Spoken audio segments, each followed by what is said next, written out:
golden age during the mid-1800s, but the painting continued to stir my curiosity, and soon I discovered that there were libraries devoted to whaling, providing almost unlimited material for a historical narrative. This book, then, is my attempt to weave that material into a maritime tapestry that attempts to do justice to America's rich whaling heritage. Whaling today is a highly controversial and emotionally explosive issue. The debate between those who favor commercial whaling and those who think it is barbaric and must be eliminated is played out often daily in the news. And even though America has an important and vocal role in that debate, it is not a subject that is covered here. Instead, Leviathan seeks to recreate what whaling was, not to address what it is or should be now. Similarly, this book does not pass judgment on American whalemen by applying the moral, ethical, and cultural sensitivities of modern times to the actions of those who operated and existed in a bygone era, one that ended during the early days of the American conservation movement and well before anyone had heard of environmentalism. While it is true that a few whalemen worried about driving whales to extinction, their concern revolved more around the viability of their industry than the need to protect another species. To the whalemen, whales were swimming profit centers to be taken advantage of, not preserved. So if you are looking for commentary on whether whaling should continue, you will be disappointed. But if you want to appreciate and marvel at the way in which whaling influenced the course of American history, read on. Part 1. Arrival and Ascent, 1614 to 1774. Chapter 1. John Smith Goes Whaling. Only 34 years old in 1614, Captain John Smith already had enough adventures to fill many lifetimes.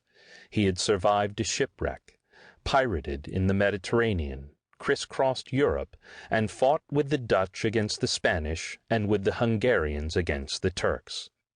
Twice wounded in battle, he had beheaded 3 men in duels. Once made a slave by a Turkish pasha, he had also helped to found Jamestown, Virginia, where his encounter with the Indian princess Pocahontas became legend. Even if, as many have argued, some of Smith's exploits were apocryphal, his was still a fantastically interesting and dramatic life. Now Smith yearned for another adventure. What he wanted more than anything was to travel back to America. Virginia, his first choice for a destination, was off limits. He had left Virginia in 1609, and the overseers of that colony had made it clear that he would not be welcomed back.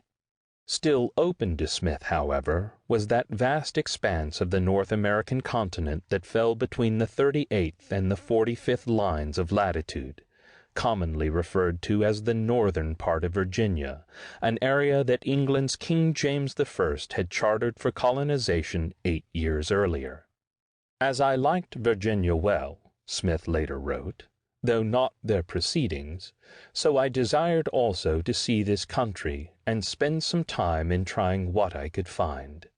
Finally, on March 3rd, 1614, Smith stood at the bow of a ship heading back to the New World. 4 English merchants, Marmaduke Royden, George Langham, John Bewley, and William Skelton, underwrote Smith's voyage to that portion of the northern part of Virginia that lay between the 41st and 45th lines of latitude, which he would later christen New England. Their enthusiasm for this venture was fueled by the dream of finding gold, the precious yet elusive metal that had been the driving force behind so many explorations of the world. The talk of there being gold in New England was in large part due to a story that had been making the rounds in England ever since 1611, when Captain Edward Harlow captured 4 American Indians and hauled them back to London. One of the Indians, named Epinow, was, said Smith, of so great a stature he was showed for money as a wonder. It was not Epinow's size, however, that impressed his captors most.